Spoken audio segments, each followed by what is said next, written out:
সম্প্রতি আরব আমিরাতে ভয়াবহ জলোচ্ছ্বাসের কারণে ব্যাপক ক্ষয়ক্ষতি হয়েছে, জীবনযাত্রা অনেকটা থমকে গেছে। অনেকে বলছেন আরব আমিরাতে নানাবিধ অপরাধের কারণে এটি আল্লাহর গজব হিসাবে আপতিত হয়েছে।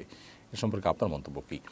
দেখুন, আরব আমিরাতে সম্প্রতি যে ঝড় জলোচ্ছ্বাস হলো, অতিরিক্ত বৃষ্টিপাত হয়েছে এবং এই ঝড় জলোচ্ছ্বাসের কারণে অনেক ক্ষয়ক্ষতি হয়েছে। পুরো জীবনযাত্রা থমকে গেছে। আপনারা অনেকে দেখেছেন মিডিয়ার মারফত যে সেখানে আরব আমিরাতের দুবাইয়ের যে সিস্টেমের গর্ব ছিল তাদের, সেখানে নাগরিক সুবিধা ছিল, সেখানে গোটা পৃথিবী থেকে মানুষ বসবাস করার জন্য যেত, আয়েশ করার জন্য যেত, তাদের সমস্ত কিছু থেমে গেছে।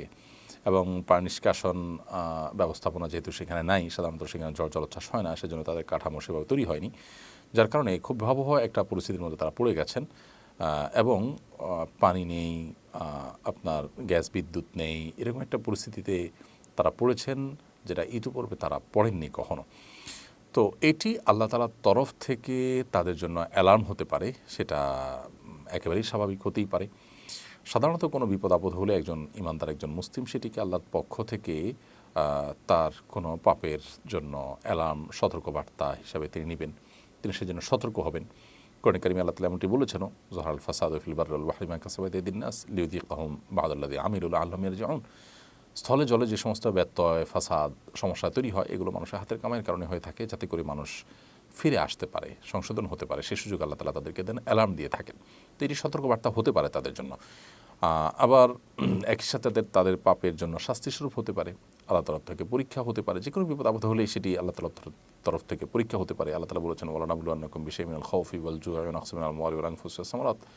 মানুষকে আল্লাহ তাআলা ভয়, ভীতি, শঙ্কা, ক্ষুধা, জান এবং মাল হানি, সম্পদের ক্ষতি, ফসলের ক্ষতি ইত্যাদি দিয়ে আল্লাহ তাআলা মানুষকে পরীক্ষা করেন।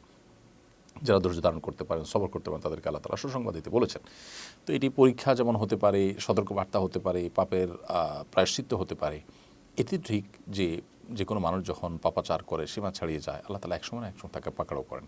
এই পাকড়াও কি সে পাকড়াও হতে পারে, আবার জাস্ট অ্যালার্মিং হতে পারে।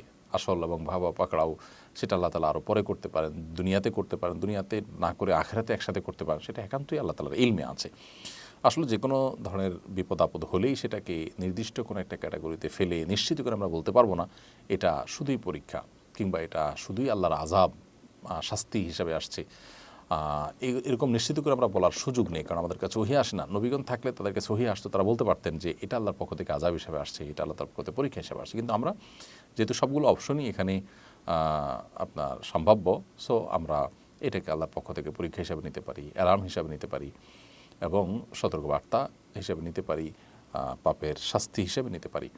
তিনটা সম্ভাবনাই কিন্তু এখানে থাকে, যার কারণে আল্লাহ তাআলার কাছে আমরা ইস্তেগফার করব। সেখানে যারা অবস্থান করছেন তারা ইস্তেগফার করবেন, আমরা যারা আছি তারা মজা না নিয়ে আমরা আল্লাহর কাছে ইস্তেগফার করব। আল্লাহ আমাদের সবাইকে যেন ক্ষমা করেন। সন্দেহ নেই যে সেখানে নানা রকম পাপাচার হচ্ছে, ভয়াবহ একটা অবস্থা তৈরি হয়েছে। একটা মুসলিম প্রধান দেশে এ ধরনের কর্মকাণ্ড সত্যি বেদনাদায়ক, সত্যি সেটা আমাদের জন্য দুর্ভাগ্যজনক।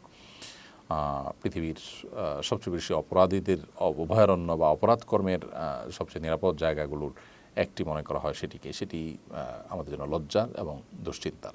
আমরা দোয়া করি আল্লাহ তাআলা তাদেরকে সংশোধনের পথে ফিরে আসার তৌফিক দান করুন। এটাকে অ্যালার্ম হিসাবে নিয়ে তারা যেন সংযমী হন, তারা যেন সতর্ক হন। আল্লাহ তাআলা তাদেরকে সে তৌফিক দান করুন এবং গোটা বিশ্বের মুসলমানদেরকে আল্লাহ যেন হেফাজত করেন এবং তওবা করে আল্লাহর আনুগত্যের পথে ফিরে আসার তৌফিক দান করেন, আমরা সেই দোয়া করি।